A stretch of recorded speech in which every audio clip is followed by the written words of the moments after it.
ఉన్న బంగారాన్ని విడిపించి ఆ రోజు ఆన్లైన్ రేటుకే మేము కొంటాం. Sharma gold company.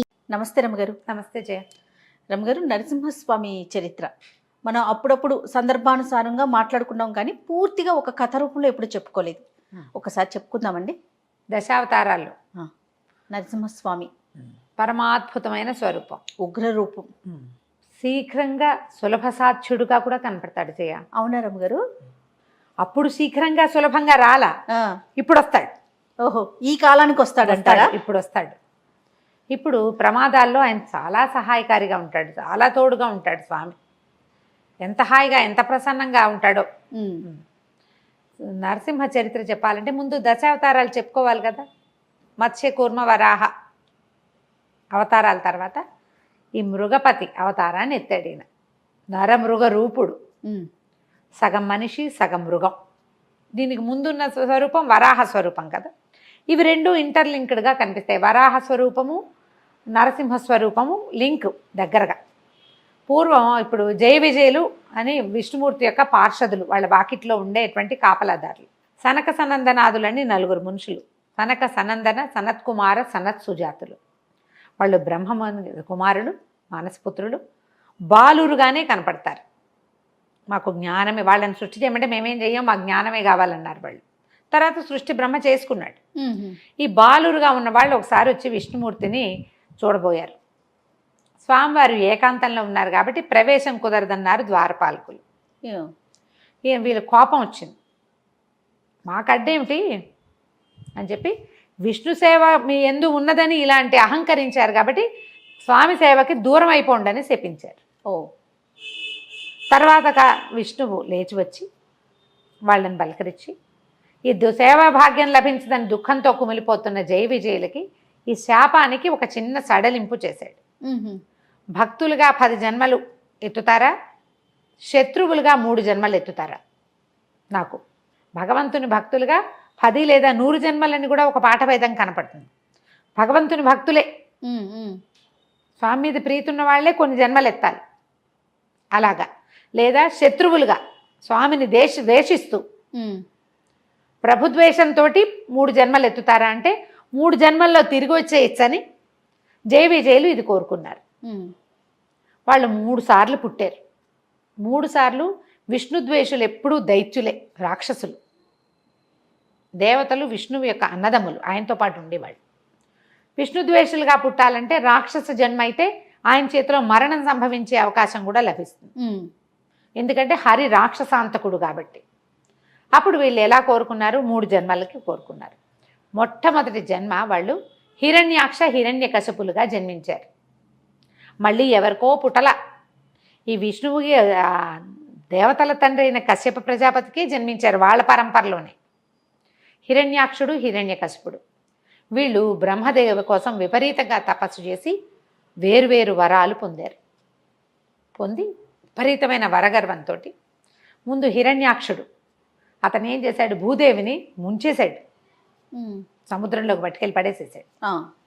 ఆమె నన్ను ఉద్ధరించండి ప్రభు అని కేకలు పెడితే ఈ నీటిలోకి వెళ్ళగలిగే జంతు స్వరూపాన్ని ఎత్తి విష్ణువు హిరణ్యాక్షుడిని సంహరించి భూమాతని భూదేవిని పైకి తీసుకొచ్చాడు. అదే ఆదివరాహ స్వరూపం. ఆ ఆదివరాహ స్వరూపాన్ని ఆశ్రయిస్తే భూ సంబంధమైన సమస్యలు తొలుగుతాయని చెప్తారు వరాహస్వామి. తర్వాత ఎప్పుడైతే హిరణ్యాక్షుడు చనిపోయాడో ఈ హిరణ్యాక్షుడిని చంపినటువంటి హరి మీద పగ తీర్చుకోవడం కోసం హిరణ్యకశిపుడు ఇంకా తపస్సు చేశాడు. ఎంతో తపస్సు బ్రహ్మ కోసం. అప్పుడు విపరీత వరాలు పొందాడు. అతను అడిగిన వరాలు ఏమిటి? నా మరణం మనిషి చేత కానీ జంతువు చేత కానీ కాకూడదు. దేవగంధర్వ కిన్నర కింపురుషాదులు ఎవరూ నన్ను చంపకూడదు. ఇంత బయట కాదు, ఆయుధంతో కాదు, చేతులతోటి కాదు, పగలు రాత్రి కాదు, భూమి ఆకాశాలు కాదు. అలాంటి మరణం కావాలి. ఎందుకంటే వీళ్ళు మరణం లేకుండా వరం ఇవ్వమని కోరుకున్నారు. మరణం లేకుండా మీకు అమృతత్వాన్ని నేను ఇవ్వలేననేసాడు బ్రహ్మ. మీరు మరణించవలసిందే. అందుకని విపరీత వరాలు కోరుకున్నాడు. అయితే ఆయన తపస్సు చేసే క్రమంలో ఏం చేశాడు? తన భార్య గర్భవతి అయిన లీలావతిని వదిలిపెట్టి వెళ్ళాడు. అయితే ఇతను తపస్సు చేస్తున్నాడు అని చెప్పి దేవేంద్రుడు ఏం చేశాడు? ఆ లీలావతిని తన వెంట తీసుకుపోవడానికి ప్రయత్నం చేశాడు. నారద మహర్షి అడ్డుపడి ఈ గర్భస్థుడైన శిశువు హరిప్రీతితోటి జన్మిస్తాడు. అతను మహాహరి భక్తుడు. అతనిని మనం కాపాడాలి, నువ్వు వెళ్ళిపో, ఈమెను నా దగ్గర అట్టి పెట్టుకుంటానని చెప్పి తన ఆశ్రమానికి తీసుకెళ్ళిపోయాడు. నారద మహర్షి ఆశ్రమానికి తీసుకెళ్ళి ఆయన పడుకున్నా కూడా నిత్యము నారదుడు నారాయణ నామస్మరణ చేస్తాడు. అంతే కదా. హరిబోధ చేశాడు పిల్లవాడికి, ఆ గర్భస్థ శిశువుకి. ఇక అబ్బాయి అలా అందులో మునిగిపోయాడు, లోపల ఉన్న శిశువు. అయితే ఈ గర్భస్థ శిశువు అంటే 9 నెలలో 10 నెలలోనే కదండి అంటే, అప్పట్లో గర్భాలు ఇంత సింపుల్ కాదు, సంవత్సరాలు మోసేవారట. ఆ గర్భంలో ఉన్నంత కాలము అదే విన్నాడు అబ్బాయి.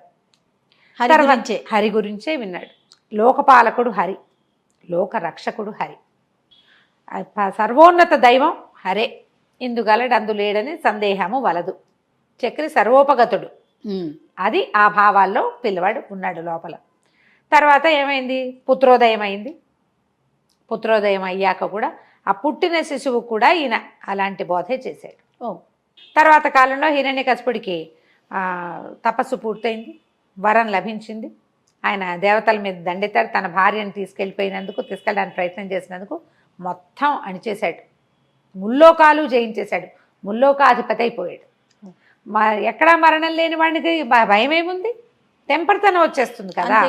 అక్కడి నుంచి భార్యని కుమారుడిని తీసుకుపోయాడు. ప్రహ్లాదుడిని పేరు పెట్టారు, ఆహ్లాదాన్ని కలిగిస్తాడని ప్రహ్లాదుడని పెట్టారు పేరు. ఇంకా సంతానం కలిగింది, ముందు సంతానం ఉంది, తర్వాత కలిగింది. ఒక్క పిల్లవాడే కాదు, వాళ్ళకి ఇంకా ఉన్నారు పిల్లలు.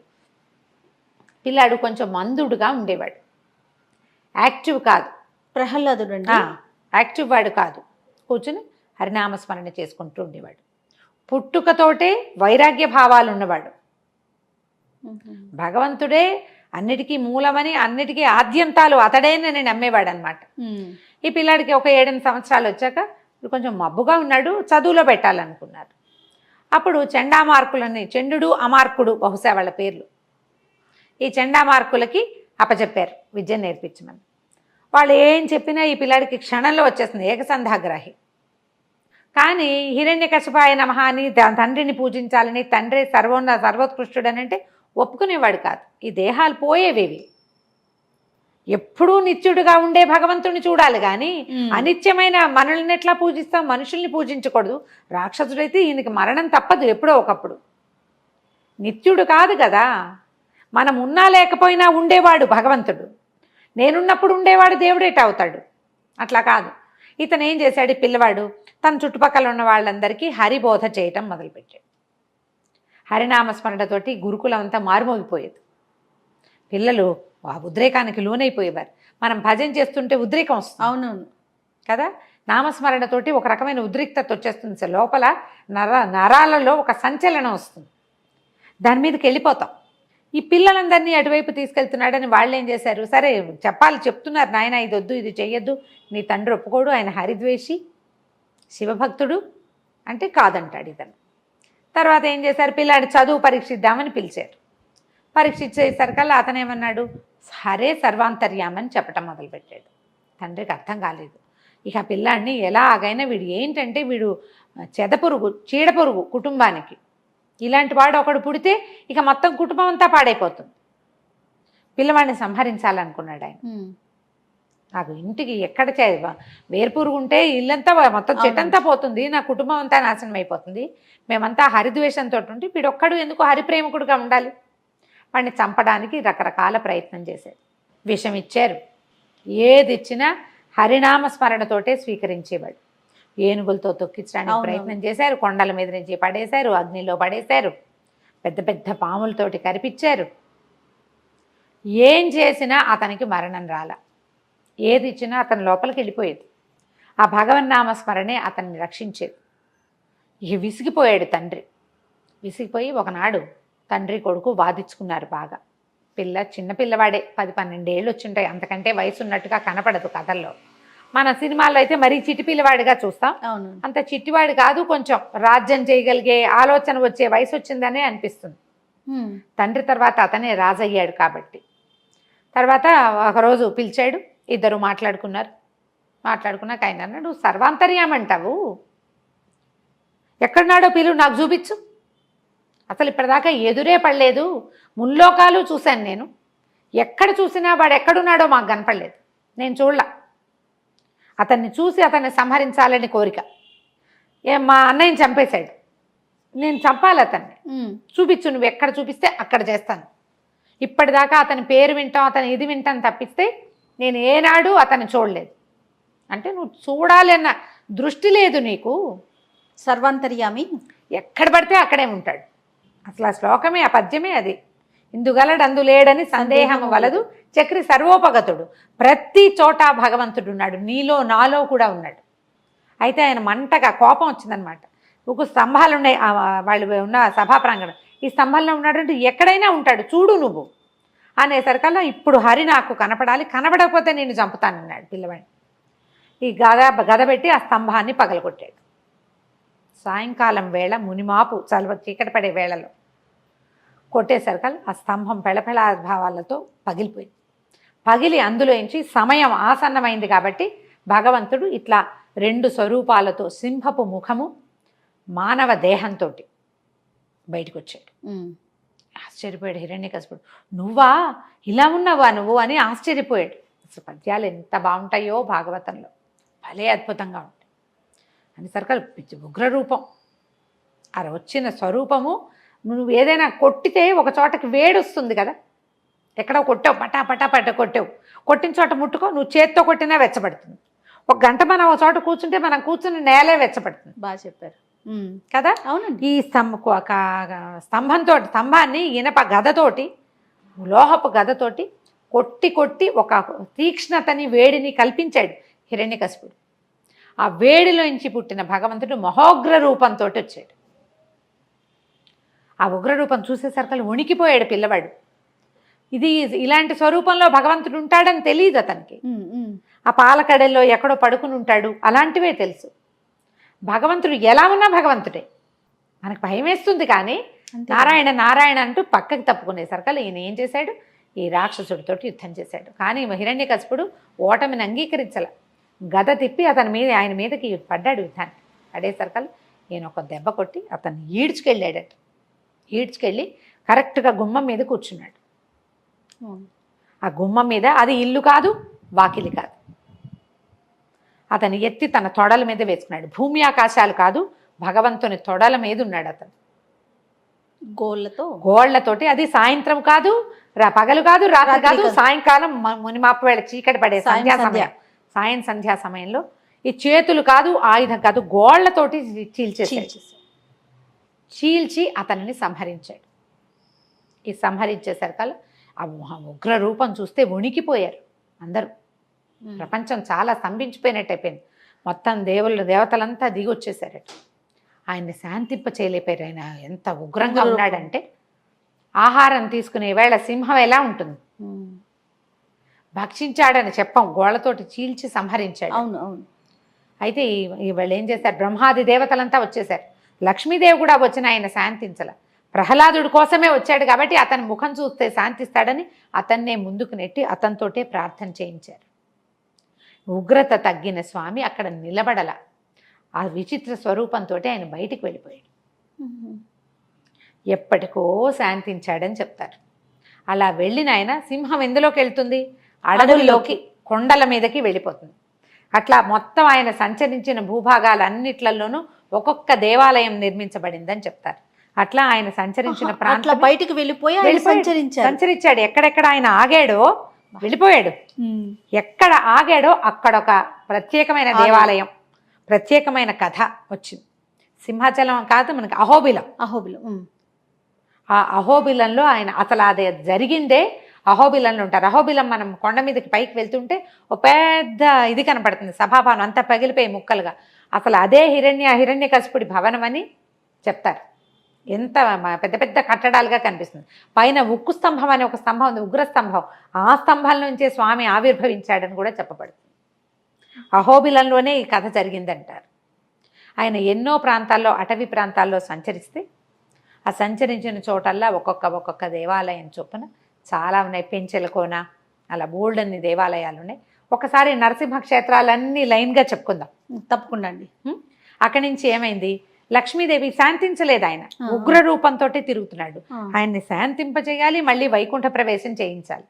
అప్పుడు లక్ష్మీదేవిలో ఉన్నటువంటి సాత్విక కళని, ఆమెలో ఒక రాజసిక కళ కూడా ఉంది, కోపం, ఆమె తొందరగా కోపం వస్తుంది ఆవిడికి కదా, కదిలి వెళ్ళిపోతుంది. ఆమెలో సాత్విక కళ ఉంది. ఆ సాత్విక కళని చెంచులక్ష్మి రూపంలో జన్మింపజేశారని, ఒక చిన్న బాలిక రూపంలో ఆ సాత్విక కళకి ఆకర్షితుడై ఆయనలో ఉన్న ఉగ్రం తగ్గిపోయిందని చెప్తారు. చెంచులక్ష్మిని వివాహం చేసుకుని ఆయన శాంతపడిపోయాడు. తర్వాత ఆ లక్ష్మీ కళ, ఆ సాత్విక కళ ఆయనలోకి ఐక్యమైపోయాక ఆయన మామూలుగా విష్ణు స్వరూపంతో పైకి మన వైకుంఠానికి వెళ్ళిపోయాడని చెప్తారు. ఎలా వైకుంఠానికి వెళ్ళాడు అనేది ప్రత్యేక కథనంగా చెప్పబడదు. ఇలాగ విష్ణు పురాణం చూస్తే కనుక ఈసారి మళ్ళీ చెప్తాను ఇంకొకసారి వివరంగా. ఈ ప్రహ్లాదుడి కోసమే ఇలాంటి స్వరూపాన్ని చూపించాడు ప్రపంచానికి. అది ఇప్పుడు ఈ మన ఏమంటారు దీన్ని, పరిణామ క్రమంలో చేపగా, కూర్మంగా, వరాహంగా, తర్వాత సగం మానవ దేహం, సగం దీంతో మృగదేహంతో, మృగముఖంతో జన్మించి ఆ తర్వాత వామనుడిగా జన్మించి పూర్తి స్థాయి మనిషి బాల రూపంలో, అదే వామన రూపంలో, ఇట్లా పరిణామక్రమం కూడా ఇక్కడ చూపించబడింది అని చెప్తారు. ఈ ప్రత్యేకమైన ఈ స్వరూపాన్ని అర్చించిన, ఆరాధించిన అపరిమితమైన ఐశ్వర్యం లభిస్తుందని, చాలా ధైర్యం వస్తుందని, రణోద్రేకంలో ఉన్నవాళ్ళు, ఎక్కడైనా యుద్ధానికి వెళ్ళాలని భావించేవాళ్ళు, పోట్లాటకి దిగేవాళ్ళు నరసింహస్వామిని తలుచుకుని ఆయన్ని ప్రార్థించి వెళ్తే విజయం లభిస్తుందని చెప్తారు. కరావలంబ స్తోత్రం లాంటివి చేసుకుంటే స్వామి తన చెయ్యి అందిస్తాడు మనకి. ఇప్పుడు ఇది ఊరికే అతన్ని చంపటమే కాదు, ప్రపంచానికి ఎలా చూపించాడు, మనం సంసారంలో పడి కొట్టుకుపోతూ ఉంటాం. హిరణ్యకశిపుని ఉద్ధరించాడు, సంహరించటం కాదు కదా అది. అవును అవును, ఒట్టి సంహార క్రియ కాదు జరిగింది, ఉద్ధరణ క్రియ జరిగింది. మనని కూడా భగవంతుడు ఈ సంసారంలో నుంచి ఉద్ధరిస్తాడు ఈ స్వరూపంలో ఉన్న ఆయన. అలాంటి ఈ స్వరూపాన్ని నిత్యం తలుచుకోవచ్చు. బోళ్ళని దేవాలయాలునే, కుదిరితే ఏదో ఒక దేవాలయంలో దర్శనం చేసుకోవచ్చు. ఆ కథ తలుచుకుంటే ఎంత రోమాంచంగా ఉంటుంది, అద్భుతమైన కథ కదా. మళ్ళీ ఇంకొకసారి మనం దేవాలయాలను గురించి చెప్పుకోవచ్చు. అందులోనూ మీ నోటి వెంట వింటుంటే రమ్మగారు మహాద్భుతం అండి. నమస్తే. సుమన్ టీవీలో మీ పర్సనల్ అండ్ బిజినెస్ ప్రమోషన్స్ కోసం కింది నెంబర్కి కాంటాక్ట్ చేయండి.